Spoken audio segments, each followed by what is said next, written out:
Hello and welcome to today's Meditech Musings, and we're very lucky to have the workforce liaison consultant here with us from Meditech Staffing, the beautiful Garda. And thank you so much, Garda, for coming along. And we very much need to learn more about Procurer. Okay, so if you can perhaps use this week's Musings to do a short presentation for us on all things Procurer and all the hot tips that our support workers need to know about. Sure. So I'm going to share my screen with you guys because there is specific buttons that you need to know that will help you get through your services. So I'm going to share my screen with you now. Okay. So this is like a step-by-step PowerPoint that we have. We do give you guys instructions when you've signed up with Meditech on how to download the app, and then followed by how to use the app. So this will just make life a little bit more easier. So first up, what we do is to see your services. Once you've logged in, as a standard, your username would be your email address. Everybody has their own personal email address, and your password is always the same. We have defaulted it so that you cannot change your password at any point. Your password is always your first name as a capital letter and then the number 1. So my password for my Procurer app would be Garda, capital 1 straight after it. If you ever try and redo it a few times, the account may lock you out. You just need to send us a quick text message and then we can unlock the account for you. If you haven't used your account for a very long time as well, so if you've said, you know, I'm going on leave for like 6 months or so, the account will also lock. So we need to unlock it for you. So you just give us a call and we unlock it from our end. Now, so when you have clients in your app, you will see, this is just for training purposes. It's just says first name, last name. What you would do is you would see this is as normal and this is open and complete. So these are the different topics that you'll see at the end of each service. Once it's open, that means you have started the service. Once it is complete, it'll say complete, and then one of the coordinators will verify the service as well. So if we are continuing to add services in, you just press the refresh button, which is this one here, and you'll see the new service go in. All right, so I'm going to scroll down from all of this. This is all, yeah, 1 second. Okay, so this is what your service will look like once you've clicked into it. You are to press the play button that's here. It's just the triangle, and that's how you start your service. The 3 buttons that are located here, normally that's an iPhone, so you'll see the 3 buttons here. With a Samsung user, the buttons will be up the top here. Near the calendar, so that kind of gets pushed over. So to start a service, you press play. As the PowerPoint says, the 3 buttons is where you can create your notes. So it will automatically default to progress notes. So then and these buttons here, the subject and the contents that are red, they will change once you have entered something in there. If you're doing a domestic assistance service, for example, you just need to write DA. If you're doing community access, you can just write CA. If you're doing a combination of both, then write both of them in the subject. With your contents, it's pretty much just what you've done throughout the service. So if it's DA, you would say, I mop the floor in the lounge room, dining room, kitchen, for example, followed by vacuuming, clean the toilet, whatever it may be. And then you would press the save button, which is, oh, okay, so this is a bit different. Okay. Okay, then you would press the save button and that will automatically save your notes. When you press the button here, that kind of looks like a map. You would use that to take you to the client's house. So it works exactly the same way as Google Maps. Instead of going through the actual app, you can do it through your Procurer app. And that way it gives you accuracy and it'll give you directions from wherever you are. So you don't have to put your starting point, that will automatically calculate, and then it'll take you to the client's house. Your button as this one says here, that gives you more client information. So it'll give you more details about their care plan. It'll give you more details about the previous worker that was there. You can see their progress notes as well. All right, so if we keep moving forward, and you'll see any hazards actually as well in there. All right. It is important to scroll and to read the care plan before attending the client services, especially if it's the first time you've gone there. Most of the time at the bottom of the first page, you'll see comments. So if you've been asked to take a client to a particular doctor's appointment or whatnot, the details of the appointment will be in that section. So it's on the first page of your app. Okay, so we can see here. So we're going to start this. It's going to say new. So services will always be as new when you've gone into them. Then you press the start button. And then once you've pressed the start, you need to press start again, which is indicated here. And then ensure that you close the service. You don't press complete, because if you do press that, it will close off the service. You won't be able to edit it. To end the service, you need to go back into there and it will say open. If you have any, then you press on that button there. If you need to add any kilometers to your service, you enter them in before you complete the service. Because if you press complete, you cannot go back and edit anything. You will have to contact Meditech and we'll add them in manually. To do a timesheet correction as well, it's in the same place as you would do your progress notes, except you change the drop-down key to timesheet correction. What else is there with the service that you need? You can edit your availability through the app as well. You press the calendar button that's located on the top right-hand side, or on the bottom left-hand side for Galaxy users. And then you can edit your availability through that. You cannot do the next 7 days, but you can do any day after that. What else is there? I think that's pretty much it. It's a very simple app to use. It's not technical as such. It's just, it can be fiddly for the first few times, and then it just gets really, really, like, as you keep using it, it just becomes like second nature. So you kind of know what to do. If there's ever a time where you can't see your care plan, your client's care plan on the app, please do give the coordinators a call or myself a call, and we will send that to you through email as a PDF document. We have reported this back to T, who is one of our IT specialists here, and she is aware that this is happening, and they have lodged a ticket with the provider. So sometimes that does happen. Okay, so that's don't think that your app isn't working properly. There's like a little glitch in the background. And I think that's it. Do you have any questions? Did that make sense? Thank you, Garner. It does seem straightforward.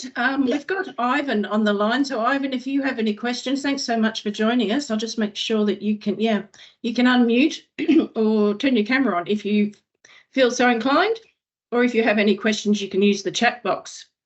So Garner, thank you so much for that. We get a lot of questions sometimes about progress notes. And so do you have any tips for the support workers as to how to best approach progress notes? And maybe we could talk about what the common errors are and what you'd like to see improved there. Common errors that I find in progress notes is people write about their time in progress notes. The progress notes are specifically for clients only. So if you're running late, if you're getting there extra early, if there's anything about you, we don't want to know about it in the client's progress notes. The client's progress notes is exactly that. It's about the client's welfare, the client's well-being, the client's health state. It's all about them. When it comes to progress notes, sometimes less is more. So we don't want a lot of detail, but we want enough to understand what's going on at the service.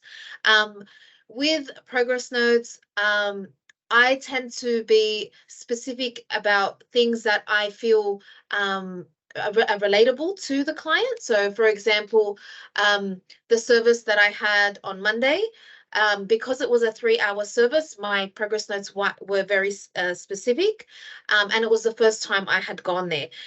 When support workers do progress notes, the best way to approach it is, so if somebody else is going to come into the service, are they going to be aware of what's going on, what the client needs are? So it's like a handover to the next person, or for themselves. Like that way, if they see the client on a weekly basis, the previous week they can turn around and say, oh, okay, yeah, that's right. Last week we did blah blah blah blah blah. So this week we'll change it up and we'll do something different, because support workers do go and see a lot of people, and they might be forgetful sometimes of what they've done. So with progress notes, if the service goes for like 3 hours, for example, and you've only written in there, took the client to, I don't know, go buy some groceries. Sometimes it needs to be a bit more specific than that. So if they've bought essential items, if they've gone and bought medications, we need to know what's happened, because the case managers, when they come in, they need to be aware of what's going on through these services, because a lot of times, because we aren't coordinators, we're just case managers.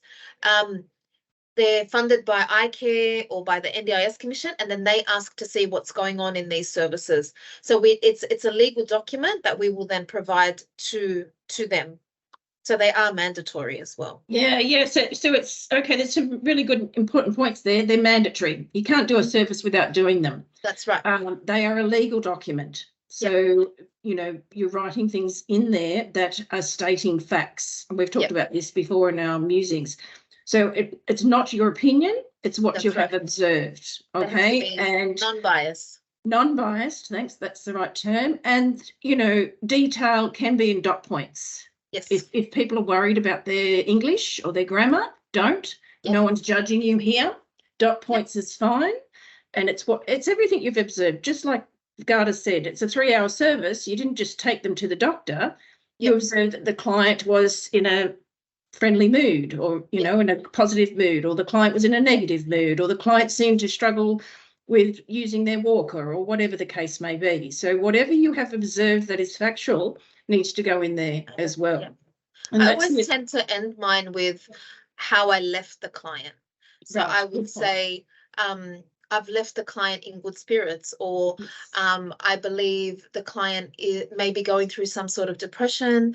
So maybe some counselling would be good, or for them to speak to someone. I always end my notes with how I've left them, so that if anything comes back to me, or to say that I had done something or anything, I could say, you know what, I've written how I left them in my progress notes, and that's to the best of my knowledge, and anything after that, I'm not held responsible for. And that's the other thing with progress notes, is that they are a liability to you and your service and what you've done there, or whether or not you've done a service, and that we can back our staff if anything comes back to them, or if anyone wants to make any accusations or whatever. You've got your notes to say, no, I was there, I did X, Y, Z, and it's in black and white. So yeah, exactly. Or your client may come back and say, oh, Garda was here and she didn't do anything. Yeah. She was very unhelpful, whatever reason, they having a bad day. But it's very strange, because Garda's notes clearly state exactly ABC of what Garda had done. Yeah. So it really does advocate for you and protect 100%. You for any circumstances that may arise. They're really, really important. We did know about the problem with the individual care plans not showing, so thank you for that follow-up too, Garda. Yep. And thank you very much for the presentation. So, it looks very straightforward to use. Is it possible for you to share that PowerPoint with me, and I'll put it up onto the Facebook group? I've just spoken to T. She's going to send me the one that has both Apple and Samsung users. Okay, so once she sends that one to me, because this one was, I've emailed it to a support worker who was iPhone specific, so I edited the document. So I'll send you the other one. Oh, yeah, thank you for that. And just lastly, when is it time for the support worker to pick up the phone rather than just to put things in progress notes, or as well as, is there any situation where put it in the progress notes, but maybe I should call someone about this? Look, if it's something that they feel is concerning, then call us straight away. Yeah. So, definitely. And if in doubt, call us anyway. I mean, It's a phone call. It's fine. Right. there's always someone, if they don't want to speak to the community team, or if they're not sure, they're welcome to call me directly as well. Beautiful. And I can navigate that wherever it needs to go. Beautiful. Thank you so much, Garda. That's And okay. really So good. appreciate your time and your expertise. Thank you so much. Thank you for having me. All right. Bye, guys. Thank you, everyone. Okay. Bye now. Thanks, Ivan, for joining Yeah. us. Yeah. Do you have any questions, Ivan? Yes. Sorry, I'm late to join with this conversation.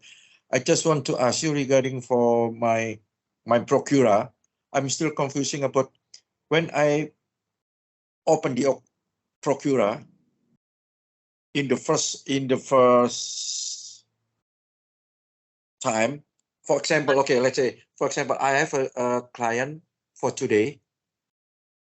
It appears in Procura one name with the 4 information. So for example,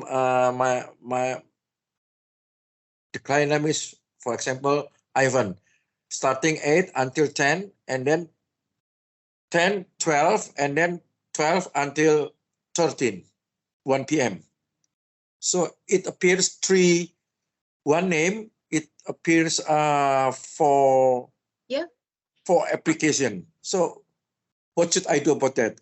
Okay, give me 1 second. I'm just going to open up my Procura so I can see your. Okay, 1 second. Thank you, Ivan. I think I know why it's doing that. How long is your service, Ivan? Starting July. No. How long is your service? Hold on 1 second. Sorry. How many 4 hours? Yeah. 4 hours.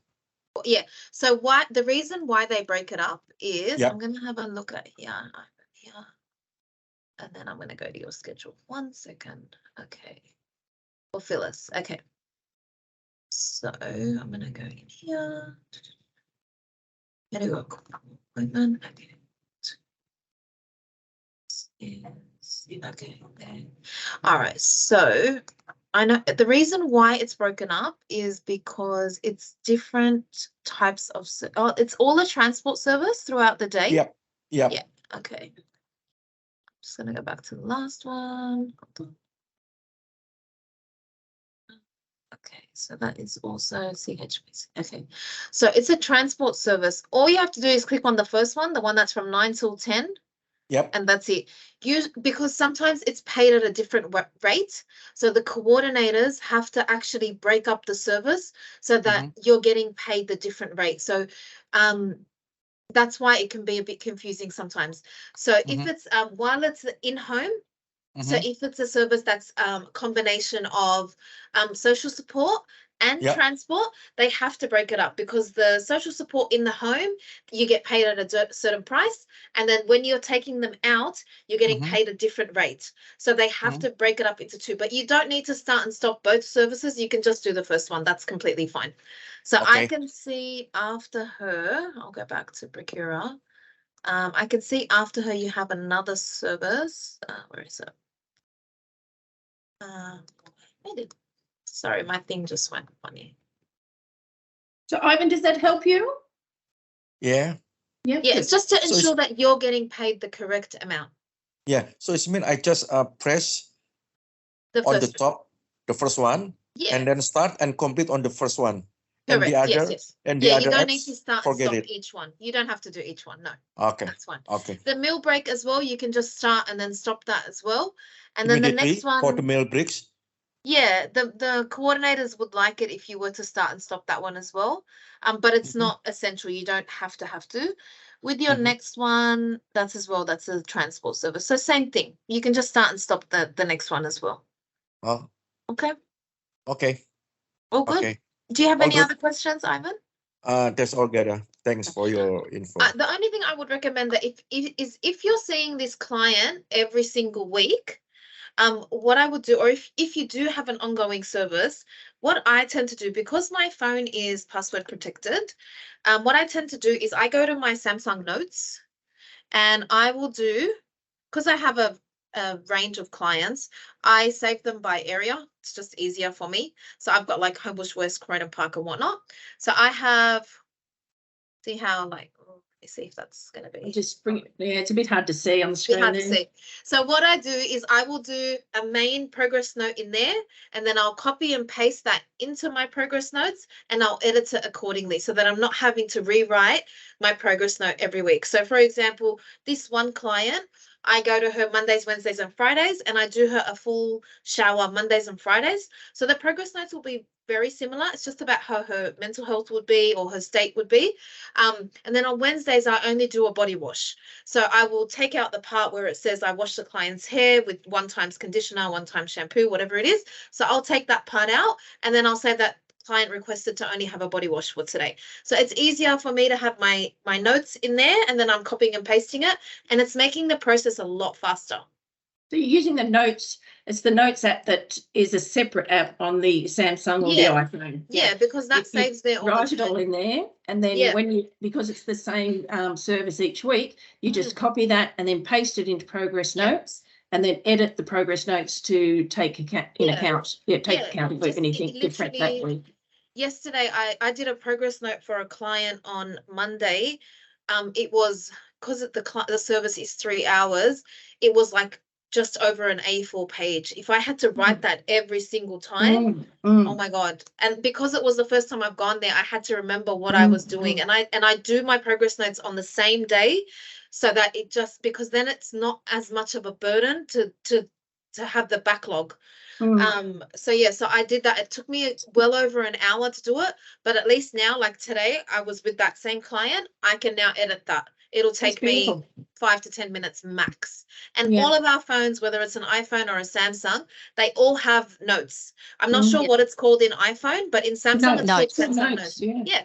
And I save it, as I said, I save it by the area, not the client's name, so that if anyone was to, you know, God forbid, get into my phone, it doesn't have, and I don't write my client's name in my note. I write client. That's it. So that it's not specific. But yeah, and then you just literally hold down, select all, and paste it into Procura. Because in Procura, the app will also time out. After, if you don't type, it will time out, then you'll have to start again. And that's the last thing you want to do. Yeah. That doesn't save work. Yeah. So there's a hot tip for you, Ivan. How does that sound? Yeah, he's unmuting now. Yeah. Does that sound like something you would try, Ivan, copying notes? I have a different phone. I have a Android phone. Same. So it's Samsung. Is it Samsung, a Samsung? Yeah. So I just do it in my Samsung notes. It's usually on the first page of your. So when you there. Okay, wait, hold on. See. Yeah. There, Notes app. Yeah. On the first page, yeah. Yeah. So there's one, or if you can you see a search bar on the top? Wait. Okay. Yeah. Yeah. If you go there, you can just write Samsung Notes. Notes, and it's like it's red, and it's got like a little notebook. I don't know if you can see that. My phone is not Samsung. My phone is my phone is not Samsung. That's okay. If you write notes, it'll come up. Search bar. If you write notes, it should come up. Oh yeah. Okay. NOTES. Yeah. NOTES. Yeah. Already. Yeah. And then press search. Okay. And then does an app come up for you? No, it doesn't come up. You might have to download it from your Play Store. You definitely have a Play Store. Yes. Because Samsung runs under Play. So if you write Notepad in the Play Store, you'll be able to download it from there. Okay. What is the program notes? Notes. Just write. If you just write notes, and then you can download NOTES. NOTES. Okay, I will download it. Yeah. Yeah. Well, next time you come into the office, we can help you as well. Yeah, I was just about to say, if you want to come in, I'm more than happy to sit down with you for half an hour and give you like a one-on-one. Yeah, sure, got it. Thank you. That's fantastic. No problem. The important point there is thanks, Ivan. Thanks, Garda. The important point there is to, when you paste it in, edit it to reflect that day's support session. Yeah. All right, wonderful. Thank you so much once again. And I'll put this up on the group, and really appreciate your time and your expertise, Garda. Thanks for having me. See you. Bye. Bye.